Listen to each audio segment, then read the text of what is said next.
I stood alone by my mom's hospital bed as she passed other rooms buzzed with supportive families. Mine stayed silent. No dad, no siblings, no calls, not even a fake excuse as the doctor called the time. A nurse gave me her final letter. Inside were names, a key and one chilling instruction. My mom died alone in that hospital room, and my family, every single one of them, doctors, surgeons, hospital directors, just let it happen. But the letter she left me wasn't a goodbye, it was a blueprint to bring down their entire empire. The hospital room was cold, quiet, save for the steady, dying beep of her heart monitor. Other rooms around us whispered with family, with comfort. But mine? Just silence. No dad. No siblings. Not a single call, not even a fake excuse. As the doctor marked her time of death, a nurse handed me a sealed envelope. Inside were names, a key, and one chilling instruction. It's hard to believe, but I witnessed an entire medical dynasty, powerful physicians, abandon their dying mother because she could no longer boost their careers. That's what I went through just 3 months ago. While Mom lay dying at Portland General, my brother, Ethan, was performing his 200th surgery 3 floors up. My sister, Olivia, was in a board meeting 2 blocks away. 47 family members, all healthcare professionals, and not one could spare an hour for the woman who built their empire. They didn't even send flowers. Just silence, as if she'd already been erased.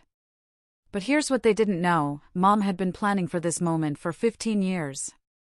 That letter wasn't just her final words. It held the keys to a $340 million medical empire they thought they controlled. I'm Alana, and I'm going to tell you how my dying mother's secret letter turned me, the family failure, into their worst nightmare. The Hodges name carries massive weight in Denver's medical community. For 3 generations, we've produced surgeons, hospital administrators, researchers. My grandfather started Hodges Medical Group in 1954, transforming a single clinic into a $340 million healthcare empire with 12 facilities across Oregon.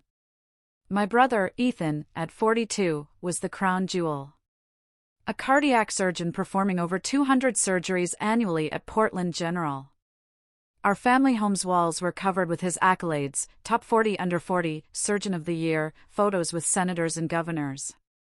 Every family gathering started with someone asking about his latest life-saving procedure. My sister, Olivia, 38, ran the largest private hospital in Denver with military precision. She'd turned a failing facility profitable in 18 months, and the board treated her like she walked on water. At family dinners, she'd casually mention lunch with the mayor or her upcoming Harvard Medical School guest lecture. Then there was me. The Wharton MBA who chose strategy consulting over stethoscopes. The one who built algorithms instead of operating rooms. In my family's eyes, my position as a strategic director at a Fortune 500 tech company meant nothing. Anyone can work with computers, Ethan would say, but can you hold a human heart in your hands? The irony? While they saved lives one at a time, I was designing healthcare AI systems that could diagnose rare diseases across millions of patients. But in the Hodges family, if you didn't wear a white coat, you might as well be invisible. The question that haunted me: why did Mom spend her final moments with the family failure instead of her celebrated children? Christmas 2023 showed me exactly where I stood. The annual Hodges holiday party at Ethan's Cherry Creek mansion was our family's version of a medical conference. 47 relatives, all healthcare professionals, gathering to compare achievements over champagne and surgical war stories. When I arrived, the seating assignments told me everything. Ethan had placed me at the children's table. Literally. I sat between my 8-year-old nephew and my 10-year-old cousin, using a paper plate, while the adults dined on china 20 feet away. At least the kids might have a future in medicine, Ethan announced during his toast, gesturing toward the children's table. Unlike some people who waste their potential on, what is it you do again, Alana? Instagram strategies? The room erupted in laughter, 47 voices joining in perfect harmony. Olivia added, "Remember when Alana wanted to be a doctor? Thank God she figured out her limitations early." I just smiled and nodded, playing the role they'd assigned me. What they didn't know is that 3 hours earlier, I'd signed a $500,000 consulting contract with tech venture partners to architect their healthcare division's IPO strategy. My bonus alone was more than Olivia's annual salary. But I kept quiet. In my family, money from tech was fake money, not earned through real work. Uncle Paul, a semi-retired anesthesiologist, patted my head like I was one of the children. Don't worry, dear. Not everyone can handle the pressure of real responsibility. I spent the rest of the evening helping my young tablemates with their desserts, listening to Ethan regale the adults with stories of his 200th surgery, wondering if Mom noticed how her children treated each other. 5 years. That's how long I'd been Hodges Medical Group's unpaid IT consultant, foolishly believing my expertise would earn me a place at the family table. When their patient management system crashed in 2019, who did Ethan call at 2 a.m.? Me. I spent 70 hours rebuilding their entire digital infrastructure, implementing security protocols that prevented a ransomware attack that hit 3 other Denver hospitals. The other hospitals lost millions. Hodges Medical Group didn't lose a cent. When Olivia needed to modernize her hospital's diagnostic systems, I designed an AI-assisted triage protocol that reduced wait times by 40% and increased diagnostic accuracy by 23%. The implementation saved 18 lives in its first month alone. Documented, measurable lives saved through technology one created. 2,000 hours of work over 5 years. 0 mentions in annual reports. 0 acknowledgements at board meetings. When the Denver Times praised Hodges Medical Group's innovative digital transformation, Olivia told the reporter, "We hired the best consultants money could buy." She'd never paid me $1. "It's family helping family," Ethan would say whenever I submitted an invoice. "You wouldn't charge your own blood, would you? Besides, consider it your contribution to real medicine." The equation was simple: 2,000 hours, millions in saved revenue, 0 recognition. That was my value in the Hodges family ledger. The email arrived a week before Mom died. "Alana, we need to talk about your future. Come alone. Don't tell your siblings." It was the last message she ever sent me. And even now, sitting in Morrison & Associates' waiting room 3 months later, I could feel my phone burning with its weight. Hodges Medical Group wasn't just a family business. It was a $340 million empire that controlled 12 facilities, employed 3,000 people, and held contracts with every major insurer in the Rocky Mountain region. And Ethan was about to destroy it all. The merger documents with SUPPORTIV International had been circulating quietly among board members. Ethan thought he was being discreet, but I'd seen the terms during one of my unpaid consulting sessions. They were offering $180 million for a 51% stake, barely half of what the company was worth. The catch? Ethan would receive a $50 million facilitation fee, while my mother's vision of community-focused healthcare would be dissolved into a profit-maximizing machine. 70 years of legacy, built by my grandparents' calloused hands and my mother's brilliant mind, about to be sold for Ethan's golden parachute. The 2 free clinics Mom had personally funded would close within 6 months. The charity ward she'd insisted on maintaining would be converted to luxury suites. Everything Eleanor Hodges had built would be gutted for quarterly earnings. If I stayed silent, I'd lose more than money. I'd lose the last piece of my mother that remained in this world, her belief that medicine should serve everyone, not just those who could afford it. But speaking up meant war. Ethan controlled the board through charm and intimidation. Olivia commanded loyalty through fear. They had 47 family members who'd choose their side without question. I had a laptop, a strategic mind, and whatever Mom had hidden in that safety deposit box at Chase Private Banking. The stakes were clear: $340 million, 3,000 jobs, Mom's legacy, and my last chance to prove I belonged in this family, not as the overlooked Arizona sister, but as a true Hodges heir. Mom's letter was written on her personal stationery, the expensive cream paper she'd used for important occasions. Her handwriting, usually so elegant, showed the tremor of her final days. My dearest Alana, you're reading this because I'm gone, and you're probably sitting alone while your siblings divide what they think I've left behind. They see stethoscopes and surgical suites. I see strategy and systems. They saved hundreds. You'll save millions. For 15 years, I've watched you build empires in Silicon Valley while your siblings built their egos in operating rooms. Every rejected family dinner invitation, every dismissed achievement, every Christmas at the children's table, I saw it all. And I prepared. The key enclosed opens box 447 at Chase Private Banking's downtown branch. Inside, you'll find documents that will change everything. The 5 names below are the only people you can trust. 1. James Morrison, estate attorney. 2. David Campbell, tech venture partner CEO. 3. Margaret Chin, Chase Private Wealth Advisor. 4. Dr. Samuel Roberts, independent board member. 5. Patricia Williams, Securities and Exchange Commission. Your siblings don't know about the $12 million trust fund I established in 2009, or the 35% of Hodges Medical Group I've held in your name through a blind trust. They've been making decisions thinking Ethan's 20% gave him control. They're wrong. Don't reveal this until the shareholders' meeting. Let them show their true colors publicly. When the moment comes, you'll know. Remember, they worship at the altar of traditional medicine. Make them kneel in their own church. All my love, Mom. The letter felt like she was speaking from beyond. Her strategic mind, still 3 moves ahead. Even in death, Eleanor Hodges was playing chess while her children played checkers. Morrison and Associates occupied the entire 47th floor of the Republic Plaza, their conference room offering a panoramic view of the Cherry Creek Reservoir. At 9 a.m. sharp, I entered to find 47 family members already assembled, their voices a low hum of medical terminology and stock predictions. Ethan stood at the head of the table, every inch the commanding surgeon. You don't need to be here, Alana. Mom invited me. I held up her letter. Mom was heavily medicated, Olivia interjected from her seat at Ethan's right hand. Not exactly sound of mind.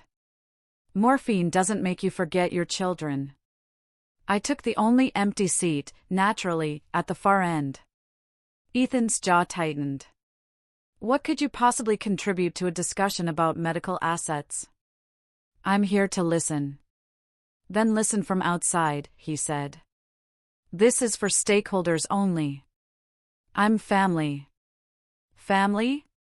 Ethan laughed, sharp and cold. For 15 years, what have you contributed? What surgeries have you performed? What lives have you saved? What medical journals have published your research? The room fell silent, 47 pairs of eyes turning to watch my humiliation. This was Ethan's operating room, and he was about to perform a public excision. You're right, I said quietly. I haven't saved lives in operating rooms. Exactly. Olivia's smile could have frozen Denver Bay. So why embarrass yourself? James Morrison cleared his throat from his position by the door. Perhaps we should begin. Mrs. Hodges was quite specific about all named parties being present. Ethan waved dismissively. Fine, let her watch her siblings inherit what she could never earn. Morrison's eyes met mine briefly, and I caught something unexpected, anticipation. The next 30 minutes were a masterclass in coordinated humiliation. As Morrison began reviewing the estate's medical assets, the family formed a physical wall of rejection around me. Cousin Brooke, the pediatric surgeon I'd helped get into Mayo Clinic with my recommendation letter, moved her chair to block my view of the presentation. Maybe you should check your emails, she whispered. This is pretty complex medical finance stuff. Uncle Paul, whose son I tutored through calculus, stood up and pointedly closed the blinds behind me. The glare must be bothering those of us doing important work, he announced, leaving me in shadow while the rest of the room remained bright. When Morrison mentioned the hospital's new wing, Olivia interrupted.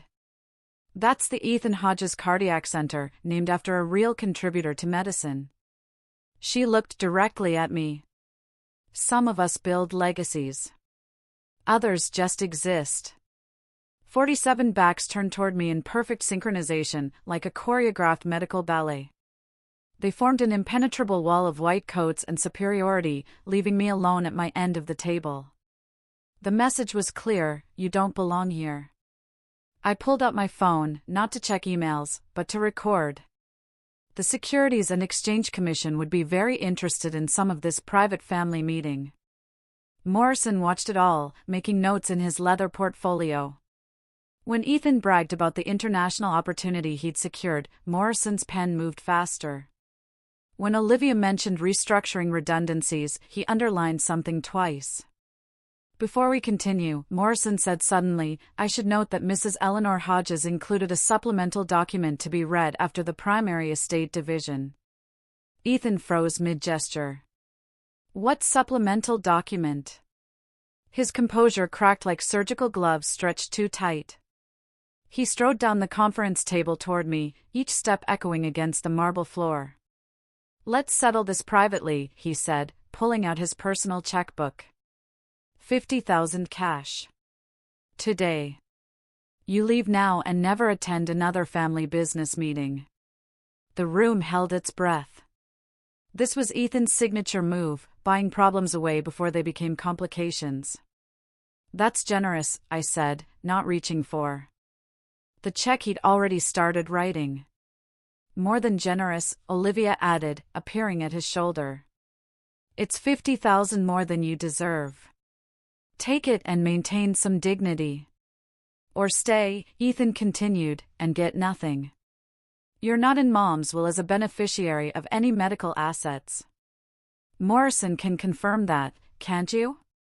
Morrison nodded carefully. The medical assets are specifically designated, yes. See? Ethan tore off the check with a flourish. 50,000 or zero. Choose wisely, little sister. Cousin Brooke laughed from her position in the wall of backs. That's probably more than she makes in a year doing, what is it? Social media? I stood up slowly, meeting Ethan's eyes. I'm staying. His face flushed red, the same color it turned during his legendary operating room tantrums. You stupid, stubborn Mr. Hodges. Morrison interrupted, his voice cutting through Ethan's building rage. Perhaps we should discuss the supplemental documentation now.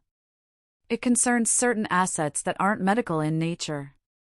Olivia's eyes narrowed. What kind of assets?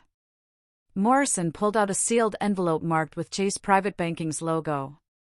Assets that have been held in trust since 2009. Assets that technically already have a designated owner. Ethan's check fluttered to the table, forgotten. What the hell are you talking about? My phone buzzed with an incoming call, the screen lighting up with David Campbell, CEO, Tech Venture Partners. The timing wasn't coincidental. David had been one of the 5 names in Mom's letter. I need to take this, I said, answering on speaker. Hi, David. Alana, perfect timing. The board just approved the IPO filing. We need our strategic advisor's signature by noon. Can you swing by? The valuation came in at $2.3 billion, largely thanks to your healthcare AI integration strategy. Ethan scoffed, loud enough for David to hear. Is this a joke? Some startup theatrics. I'm sorry, who is that? David's voice sharpened. Alana, are you in a meeting? Family estate planning, I replied.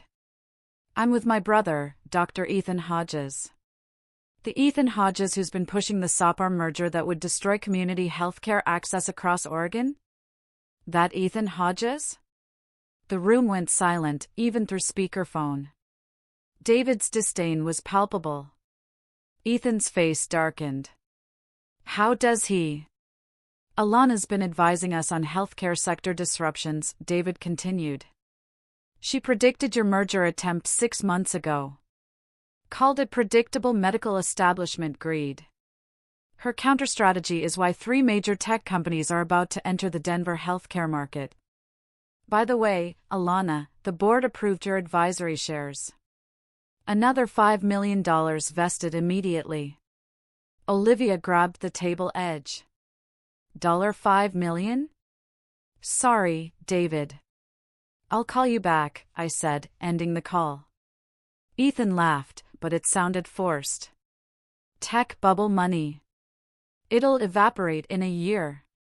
Morrison cleared his throat. Speaking of money that won't evaporate, shall we discuss the trust fund Mrs. Hodges established in 2009? The temperature in that room seemed to drop 10 degrees. Morrison opened the sealed envelope with surgical precision, pulling out a document bearing Chase Private Banking's gold seal. The paper itself seemed to command attention. Thick, official, undeniable. Mrs. Eleanor Hodges established certain financial arrangements that she chose not to disclose to the family, Morrison began, his voice taking on the gravity of a judge reading a verdict. These arrangements predate most of the medical acquisitions you've been discussing. Ethan stepped forward. What arrangements? I'm the executive of her estate. I should know about any. You're the executive of her medical estate, Morrison corrected. This is something different entirely. Olivia pulled out her phone, frantically typing. I'm calling our lawyers. This sounds like completely legal and filed with the SEC in 2009, Morrison continued. Mrs. Hodges was quite thorough. She established a trust, transferred assets, and made certain preparations for today. What kind of preparations? Uncle Paul demanded from his position among the 47. Morrison looked directly at me. The kind that ensure the right person leads Hodges Medical Group into the future. Mrs. Hodges believed that medicine needed to evolve, that technology and healthcare would merge, and that someone with feet in both worlds would be essential. That's ridiculous, Ethan spat. I've been groomed for leadership since you were 12, Morrison finished. Yes, Mrs. Hodges mentioned that. She also mentioned that in 15 years of preparation, you never once asked about her vision for the future. You assumed you knew it. He pulled out another document. This will be fully revealed at the shareholders' meeting on March 15th, as per Mrs. Hodges' explicit instructions, at the Brown Palace Hotel, 2 p.m. I trust you'll all be there. Ethan's hands clenched into fists. What are you hiding? Nothing.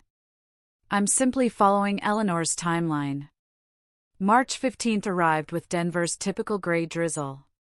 But inside the Brown Palace Hotel's grand ballroom, the atmosphere was electric.